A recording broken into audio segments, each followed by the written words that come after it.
Hello and welcome everybody to another episode of Toast the Toss. Today I think we are doing really good on diversity.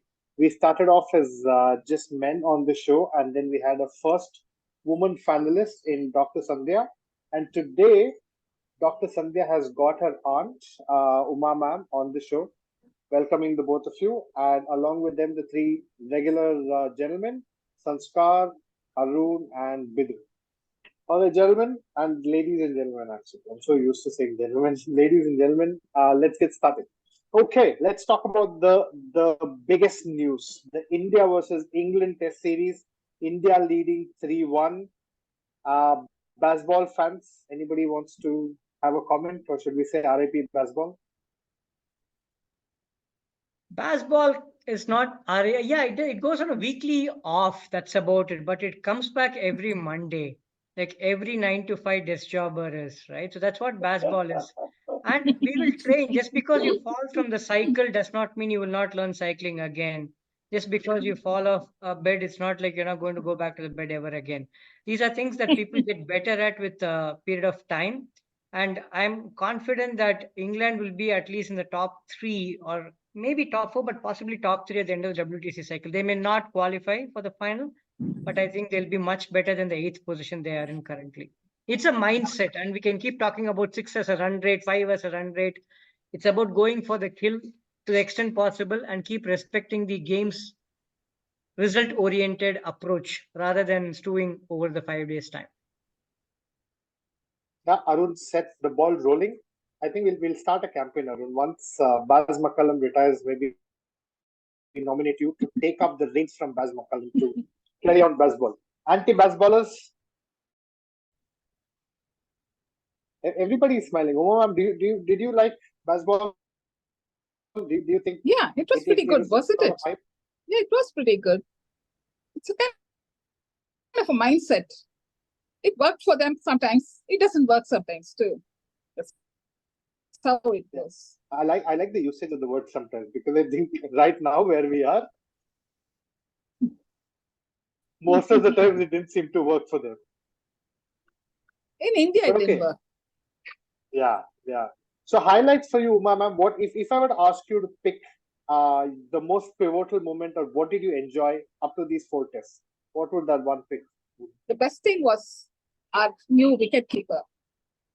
I always used to like Dhoni as the best, but now I think I like this Dhruv guy almost equivalent, because he brought us this victory. Yeah.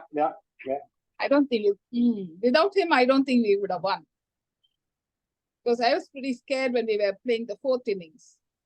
It looked like very dicey. It could have gone either way. Yeah. Even the first innings, right? I mean, we were what, 190 odd for seven, and from there to carrying it to 302 or 300, wherever we ended up. I thought again, Dhruv Jurel, great effort. Okay, I'll move around the panel. If each of you want to unmute and talk about what has been your favorite moment or game-changing moment in these four tests. Anything you guys want to talk about? I think Ashwin. Hi, Sandhya. Hi, Amanti. So for me, I think it was Kuldeep's blockathon. I mean, if he hadn't played that many balls, I don't think Dhruv Jurel would have had the chance to get that many runs. Yeah. So it is nice to see one of our tailenders batting with some responsibility. Interesting. Should we do any recommendations to send Kuldeep above Ashwin or no? No. Okay. Bidhu, what's your pick? Yeah, mine also, I wanted to highlight Kuldeep Yadav's bowling, because in a series where Ashwin got 500 wickets and Jadeja also played well in his hometown, some of the performances of Kuldeep went a little bit under-noticed. Under talked about. I mean, everybody would have noticed it. But the kind of drift he was getting in the absence of Bumrah in the last test, and when Ashwin was missing him for a brief period, he didn't let England pile up any runs. He just came in and started picking up wickets. So, and also he is not a test match certainty up until this point of time. So I think he is making a stronger case for him. And of course, the batting part of it. We missed a batter who can actually block post Ishant Sharma. You can definitely see he's not someone like Suraj, who is going back to the pavilion at a very faster rate. So I'm very happy with how Kuldeep Yadav has turned in this particular series. Perfect. What about you, Sanskar? Your pick? It might be stating the obvious, but I think the biggest revelation of this series, apart from Dhruv Jurel, of course, it has to be Yashasvi Jaiswal. I mean, we were anticipating him to get some runs under his belt, and boy, oh boy, 2 double centuries in 4 tests it's remarkable. I feel like how number 4 had been a big topic of debate in ODIs. I guess a test opener was a rather concerning debate for Indian cricket fans, BCCI, and I think after Rohit Sharma, if there was somebody who's given us that certain amount of confidence, it's been Yashasvi, and I see a very, very bright future ahead for this young lad. So Yeah, I would agree, right? I mean, scoring a double century against or a century against West Indies versus doing it against an English attacker, two different things. He definitely seems to have matured. Arun, do you anything from an English perspective? I know we've been loaded on the Indian perspective. Your favorite moment from an English perspective? Just the handling of the spinners has been exemplary. Who would have expected both Hartley and Shoaib Bashir to bowl the way they do? An Indian weakness against off spin is well documented. We can get LBW to rank typical off spin delivery, bowled with the right flight and pace. Just absolutely brilliant temperament, especially Shoaib Bashir bowling 32 overs on the trot on a day is not trivial by any stretch of imagination. I think the way they have stepped up has been phenomenal. The batting has obviously been a letdown. Ben Foakes, much unsung, but a very, very stable, reliable player in the middle order. A kind of foil. If any of the 2 of the top 5 click, then Ben Foakes being the great foil would be phenomenal into segue into the tailenders. But for me, the highlight has been Hartley and Bashir as far as England is concerned. Yeah. So, predictions. Anybody looking for a 3-2, or are we saying, okay, let me ask this question differently. How many of us think it's going to be a 4-1?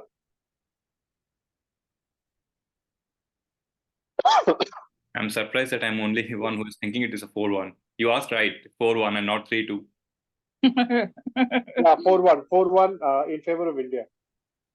So we've got Bidhu. Nobody Me else too. wants to bet on a 4-1. Okay. Uma Mam. Who else? I think I'll go with 3-2 because Okay. I just Wait, read we'll come to 3-2. We'll come to 3-2. But 4-1 is just Bidhu and Uma Mam. Sanskar, your 4-1, 3-2. Okay, we've got 3 for 4-1. Sandhya, Dr. Sandhya says 3-2. Arun, 3-2. I am an eternal Yeah, I Bazball might, optimist, Suraj. So if you tell me I can go do time travel and make it 3-2 in favor of England, if possible. Which test would you go back to make it 3-2 in favor of England? That's an interesting. Okay, all right. Not the third. You don't think No, day the third 3 was on the comprehensive. third I think test? the way the match swung on day 3 of this test match, with almost all 6 sections going in favor of England for the first 2 days, I think that was some kind of a turnaround. Ashwin did an Agarkar. So yeah. So Sandhya, you had some reasons to say 3-2. Go ahead. Yeah, I think it must be because I just saw that there's some weather report that said that Dharmshaala is super cold.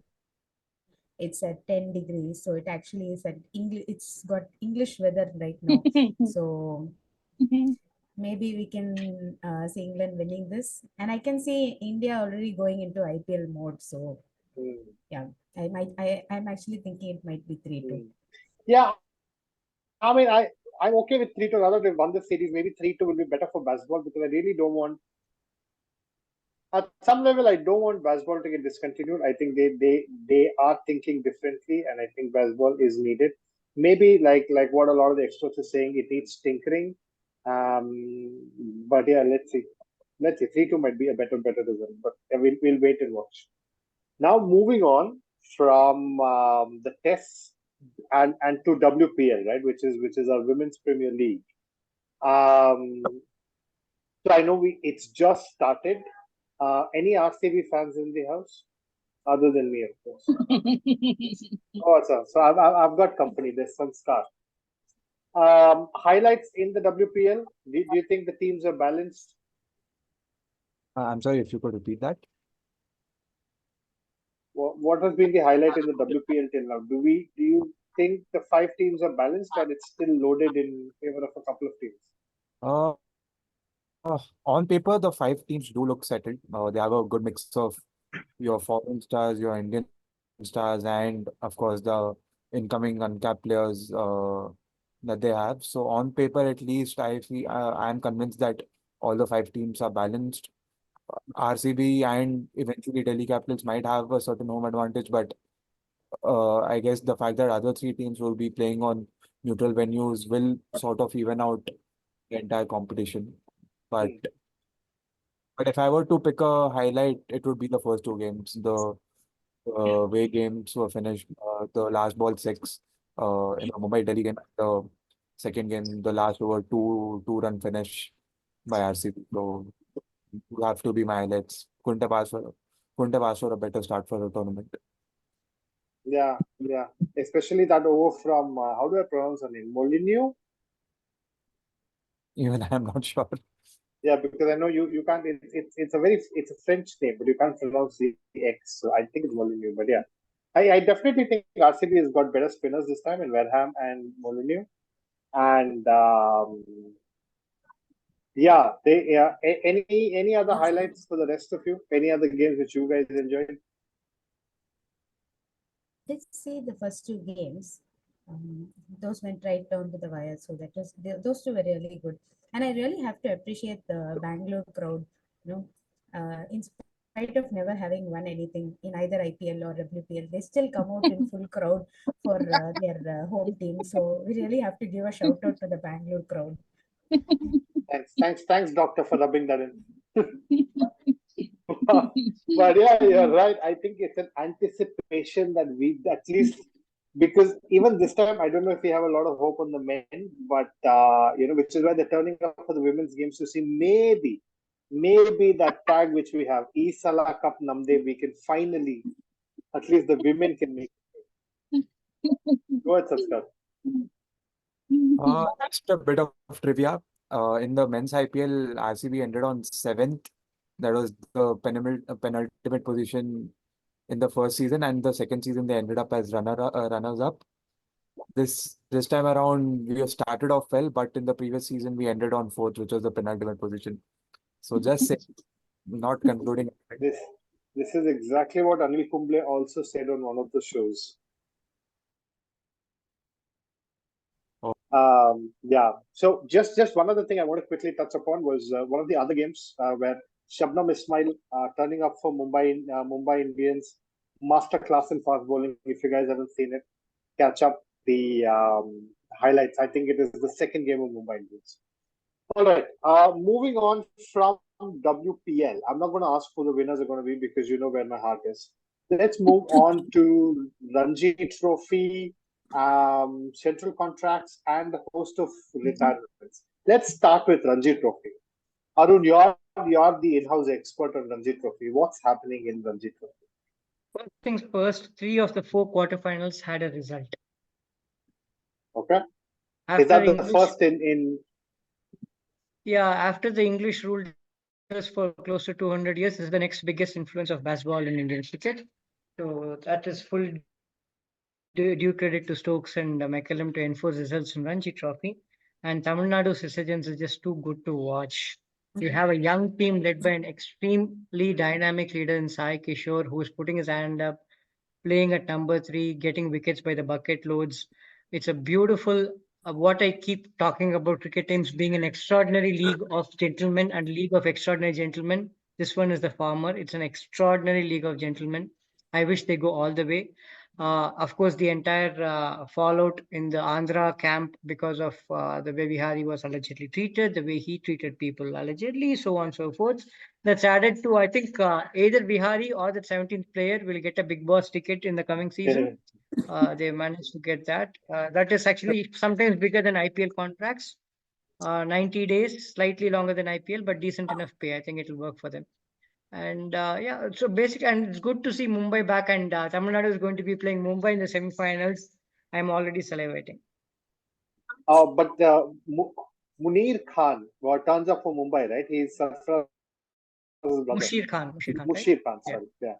So he's there in the Ranji team. So we will see him in action. Yes, yes. I hope we continue to see him and not Shreyas Iyer, but we'll see how things go. But just on the Andhra thing, I thought to Janta Ne Mera Baap Kone was only a North Indian paddle, but apparently even in Andhra cricket, people are asking, Telsa, Telsa, Daddy Evru? Nandadi Evru, exactly. So yeah, I don't know. And before he comes with Big Boss, I definitely think he'll come on Ashwin's show because apparently they did discuss this on Twitter. Yeah, okay. Anybody else wants to add on to the Ranji Trophy? Because I haven't followed a lot. I've followed bits and pieces. But any other highlight? Like you said, the retirees as well, Suraj, right? A lot of stalwarts have retired after 4,200 wickets and all of that stuff. And a couple of them coming out and saying all is not well in the Ranji setup, like how Manoj Tiwari spoke about. I think this year, a lot of people want Big Boss tickets. It's not just the only guy who has a green card to Big Boss but never makes it is Gautam Gambhir. But besides that, there are quite a few. Yeah. Go ahead, Bidhu. You want to say something? Yeah, the way Arun began, and he said after British, the Bazball has influenced Ranji Trophy a lot. It reminded me after third test when Yashasvi Jaiswal ended the day with 100 not out. Obviously went on to score 200. Ben Duckett, who had scored 150, he said the reason why Jaiswal is batting so fast is because he is influenced by Bazball. So at least I am happy that even if Bazball is 50-50 win-loss ratio for England, at least people are thinking it is influencing cricket everywhere else and not just English cricket. Happy to have that delusion in the minds of English people. Yeah, you should listen to what Nasser Hussain said in his podcast. He summed it up in one line. He said Jaiswal's attitude is because of his upbringing and all the difficulties and not because of you guys. Poignant. Arun. I think Arun will have a better. So Arun, whenever Bazball works, people do appreciate it. But whenever England plays something else apart from Bazball, it is not called conventional cricket. It is called sensible cricket. Does it imply something about Bazball?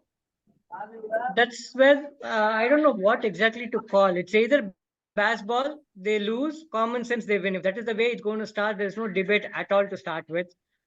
You will have to give credit. That's why I'm saying it is not 6 runs and over. To call that Bazball is ridiculing Bazball beyond redemption. It's a mindset. It is about adapting to the situation. They have finally realized it's a 5-day test match, not a 4-day test match. So that's why they're willing to go through a 3-over run rate. 3 runs per over kind of a setup, which is perfectly fine. It's just, first of all, they didn't create the tag name. We created the brand. On top of that, to say 6 runs and over is only Bazball is stupidity. On that bouncer, let's talk about the king of bouncers who's just announced retirement. A word on Wagner. I know Wagner's announced his retirement. Any memorable Wagner test match you guys want to talk about? Arun, you're on mute. Apart from Tembaba Uma, the one person I truly appreciate in world cricket is Neil Wagner. Okay. And the reason for that, I remember 2013, if I'm not mistaken, I got a new TV at home. The first, the LED kind of a TV that we bought at home, LED, LCD, whatever it's called, LED TV, right? Yeah. Got that Sony Bravia. We were watching India-New Zealand Test Series, India playing in New Zealand. And that guy would just bowl bouncers after bouncers after bouncers. Every time an India toes New Zealand, I just look forward to Neil Wagner's test. The way he got that 1-run victory against England. An absolute never say die kind of a character. Like I said in the offline, he can bowl 6 bouncers every over in a 6-over spell. Full of life, full of zest. Somebody who I will definitely miss in New Zealand. Yeah. Bidhu, you wanted to say something? underrated bowler. He is not that much highlighted because he is playing with the likes of Team Saudi and Trent Bolt. But I think if you remember in 2021, the India-New Zealand WTC World Cup Test match, two players were very emotional. One was Ross Taylor and one was Neil Wagner.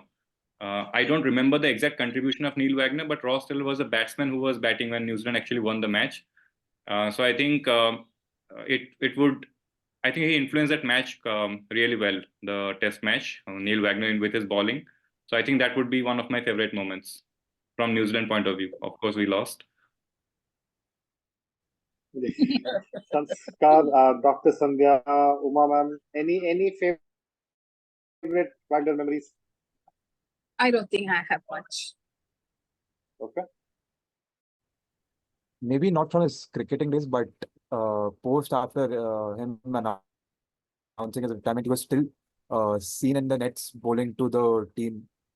So that is a testament to the fact that he has been such a dedicated servant to the New Zealand cricket, and you got to applaud his dedication, his love for the game.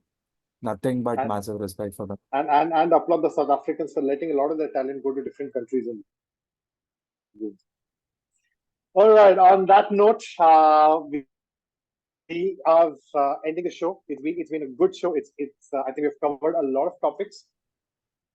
Look forward to the next one. Thank you everybody for your time, and let's meet soon. Thank you. Take care. Everyone. Thank